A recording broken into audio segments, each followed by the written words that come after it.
एक भी नहीं बचेगा। वो लोग खड़ा है, वो लोग भी मरेगा। हम लोग कुर्सी में, हम लोग भी मरेंगे। ये बाजा वाला भी मरेगा। क्या लगता है बाजा वाला बचेगा? ये भी मरेगा, कोई नहीं बचेगा।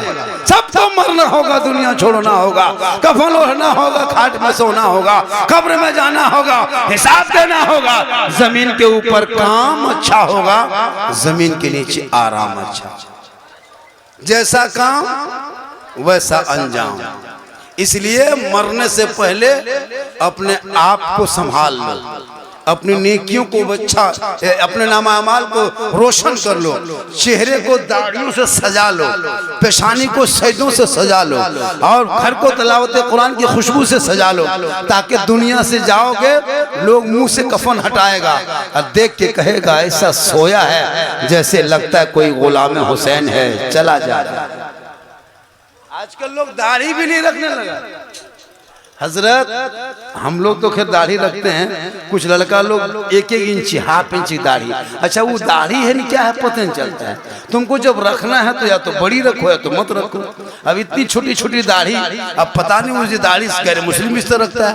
तुम अपने उनके चेहरे से बदलो, अलग करो। सिख समुदाय के लोग देखिएगा, एक आदमी अगर बाजार में रहेगा तो पहचान लोगे कि वो सिख है, क्योंकि वो पगड़ी और ये दाढ़ी को संविधान में मनवा लिया है। हम लोग कुछ नहीं। आजकल तो ऐसे ऐसे नौजवान हैं कि दाढ़ी भी खत्म, मोछ भी गए। अब दूर से देखो तो पता नहीं चलता कि कौन है। एक दाढ़ी से कितना फायदा बता दें।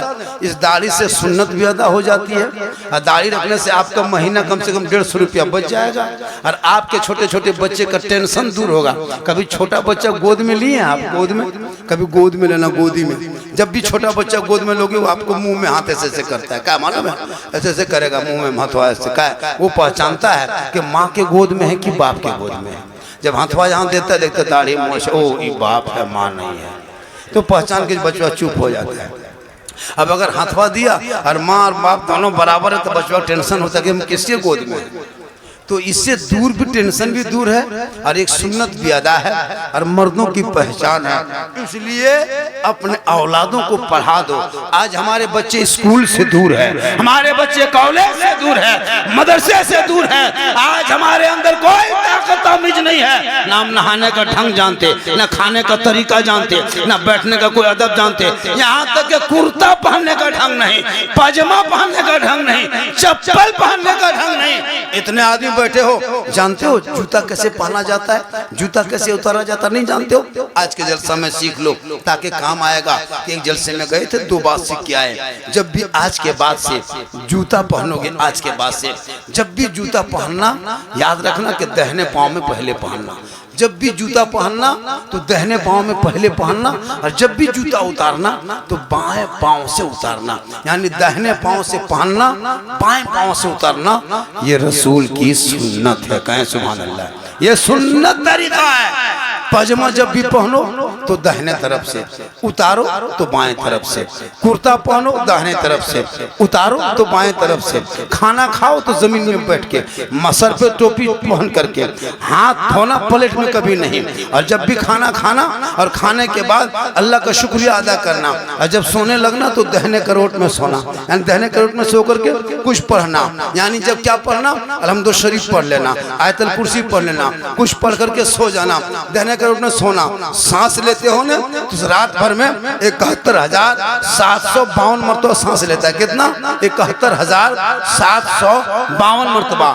जैसे आप ऊपर और नीचे मिला के 1 मरतबा हुआ तो उसको 2 कर दो तो 72,000 इतने मरतबा जब तुम सांस लेते हो। वो सांस लेने में एक सांस में सवाब है। कब? जब दाहिने करवट में सो जाओगे तब। यहाँ तो हाथ में मोबाइल लेके सोया, कान में हेडफोन लेके सोया, LCD सामने चालू किया, हाथ में रिमोट लेके सोया।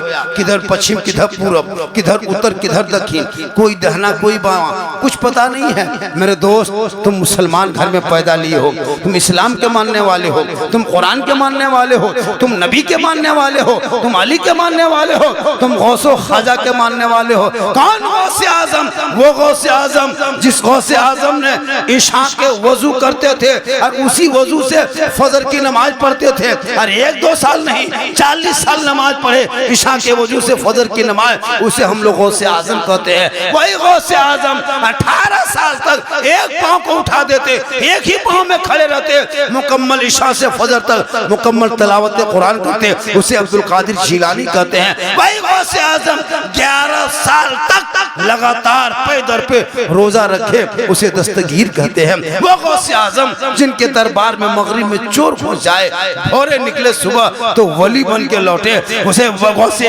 आजम कहते हैं। जिनके दरबार में अगर बेटी लेके जाए और गौस अपने नजर डाल दे तो बेटा हो जाए।